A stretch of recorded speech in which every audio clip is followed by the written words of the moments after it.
everybody, and welcome to yet another episode of the Week in Technology. Last week, those of you who watched would know that we had Nazreen Hassan from CEO of Cradle Funds, Indian Berhad, with us. This week, we're back to the normal format of the show, which is with my co-host Aisha Mustafa. How are you doing, Aisha? I'm good. Enjoy your break? Yes, I did immensely. Okay, that's great. Try not to enjoy it too much. Work is very fruitful and rewarding. Anyway, this week we're going to start off with the cover story again, but we don't have the cover story printed out. I apologize for that. But it's a fascinating subject we're going to talk about, which is on a Malaysian professor, actually not a professor, a Malaysian researcher based in the US, who has started working on research in the area of optical lights with his previously, who was the professor who supervised his PhD in E&E. Now he has after he has graduated with his doctorate, he's now working with the same professor, right, to do further research in this area. Interesting story, but before we get to that, maybe Aisha, you want to talk about the story you've written for this week's issue. Oh, right. Okay, we're starting with mine first. Yes, because this other one we're going to go back and forth with it. But all right. Okay, I'll make it quick then. MDEC has, I think, they launched it like a few weeks ago, maybe last month. So it's a MDEC co-production fund. The size is about 75 million, and they're looking to fund about. It is a lot of money. It is. It's money that they got from the second stimulus package, apparently. Oh, okay. Yes, and with the 75 million, they're actually planning to fund about 15 co-production projects for the next 2 years. Okay. So co-production is basically, you co-producing, either animation or I think the category falls for animation or games. Okay. So as long as you do, it doesn't even have to be a co-production. It could be a tri-production. I don't know what's the term, but it could be three partners together. Okay. Yeah, but it has to be with a foreign partner. So I think this is. It's a good initiative because they're trying to put our content out there. Yeah. Instead of just playing in our field. Besides with co-production, we also get the experience. Yeah. That we learn from foreign partners. So they've launched that a few weeks ago and. So, but with co-production, do we take the lead, or it sounds like, we offer this 5 million to somebody and say, hey, we've got 5 million ringgit, let us be part of what the work you're doing, you can outsource it to us. Oh, no. I mean, when they submit the application, they have to show that they've already established a working partnership with the foreign, and the budget and everything, and how much they need. So it's a maximum of 5 million ringgit per project. So you would have to establish some form of working partnership already with the guys, and I think they've got about 3 projects that they're looking at in the pipeline already, and they're all in the animation space. Animation, not gaming yet. Gaming would be something I think our Ganesh Banga from MOL, would be interested in. I think. Yeah, probably. Yeah. Should have given him a quick call and got his comments on the fund too. Yeah. Okay, so we've got 3 companies already, right? So now these companies already have a working relationship with a non-Malaysian partner, right? So now, then they come to MDEC and they say, we've got this working relationship, give us the money, otherwise we cannot deliver on our deal with this foreign partner. Is that how it works? Because that sounds a bit... the foreign partner is relying a lot on the Malaysian... Oh, no. I mean, co-production doesn't necessarily mean it's 50-50. Sometimes it can go even up to 70-30. Yeah. So it depends on how you cut the deal. So, and but I'm saying that the Malaysian partner then must have access to the funding.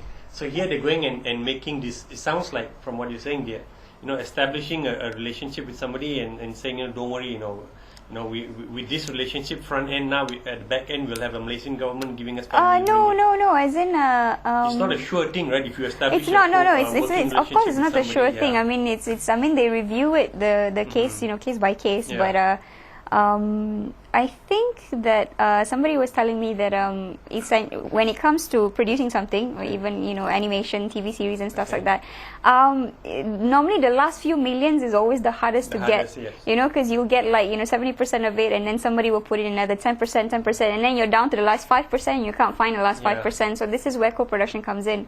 So yeah, it doesn't really have to be 50-50, and it's on a case-by-case basis. I hope it's a case-by-case basis because I'm not so sure whether we have enough strong and big players who can actually co-produce. That's another thing. Okay.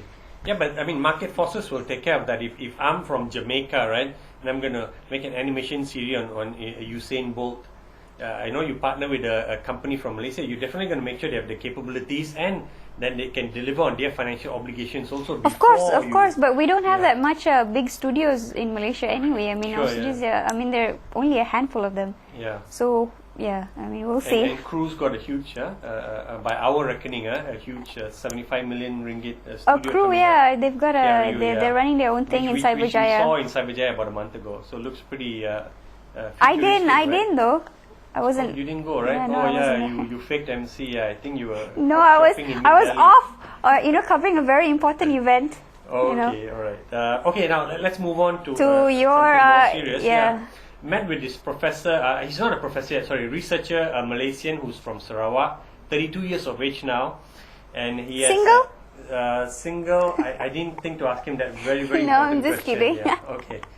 I'll text him later. But so what he's done is that I love geeks. Sorry. Okay, we are not going to edit that part. Okay? It's on the record for eternity that you love geeks. Okay. Anyway, what he has done is our friend Dr. Walter Gabriel is that he's working with a professor who supervises his PhD in E&E, and his professor's name is Dr. Nick Holoniak. And this guy has got an incredible resume. You should check it out on Wikipedia. But like in 1962, he invented the light emitting diode. LED, yeah. LED, yeah. And then in 2003, he invented the light emitting transistor, which Professor Holoniak, who's 80 years old now, and who apparently runs 5 miles a day to keep healthy, thinks is the biggest achievement of his 40 years, being in research in the transistor area. And for a guy who's got like 30 over patents to his name, and whose patents have brought in $60 million in revenue to the University of Illinois ever since they started commercializing their patents.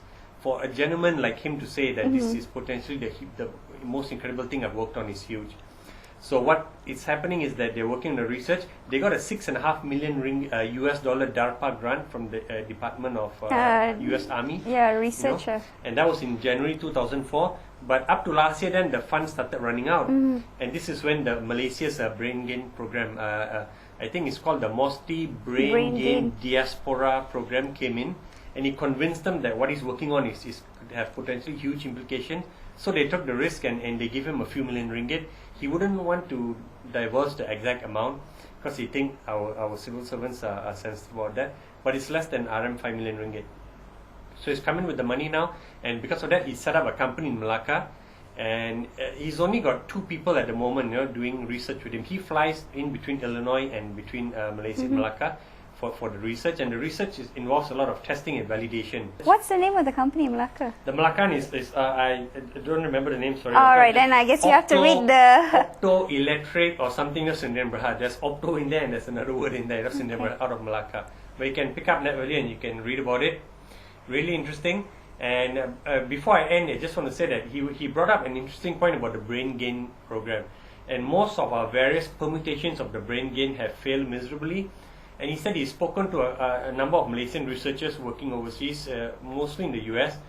And the single most important thing to them is money, He said, you want to bring them back, you got to pay them. He said, it doesn't make sense for a researcher, if you got your doctorate and you can work in the US earning $100,000 a year or excess.